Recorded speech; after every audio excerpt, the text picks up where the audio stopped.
Sa tulad nito na mahabang buhok, ano ba yung pwede natin gawin? Siyempre, tinanong natin si client kung ano yung gusto niya at pwede naman natin gawin sa kanyang buhok. Kaya ang gagawin natin sa kanya, taper, toe block, hairstyle. Yung pagka toe block niya ay hindi masyadong mahaba. So taper natin yung gilid, tingnan natin yung transformation na pwede nating magawa sa kanyang buhok.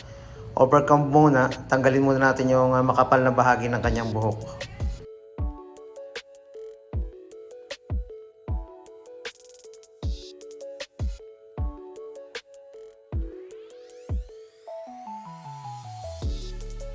And then gamit tayo ng 1.5 na clipper guard sa gilid para maging sakto yung putol ng buhok o yung length, yung haba na pwede nating tanggalin.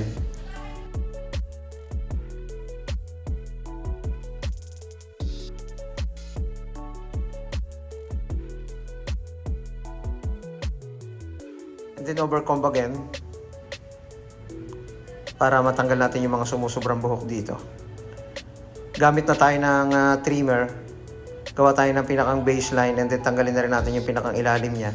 Ang buhok ng ating client ay maliliit lang yung hibla kaya direkta na natin na nipisan yung ilalim gamit ang ating trimmer.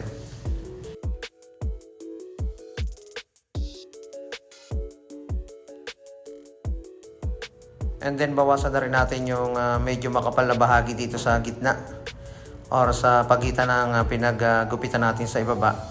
Kasi may mga mahabang porsyon niya ng buhok na kailangan nating putulan para maging balanse yung haba ng kanyang buhok. Hindi na tayo nag-textured masyado dyan dahil manipis naman yung kanyang buhok at maliliit ang hibla nito. And then basahin natin bago ahitan.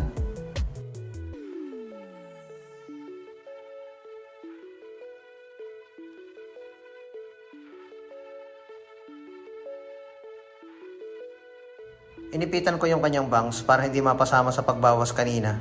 Ito yung last na puputulan natin. Putulan natin yung pinakang mahabang bahagi ng kanyang buhok. Binasalang natin ng konti para madaling putulin. And then, yung mahaba, tanggalin natin. Ibalansin natin yung haba ng kanyang buhok papunta sa likod.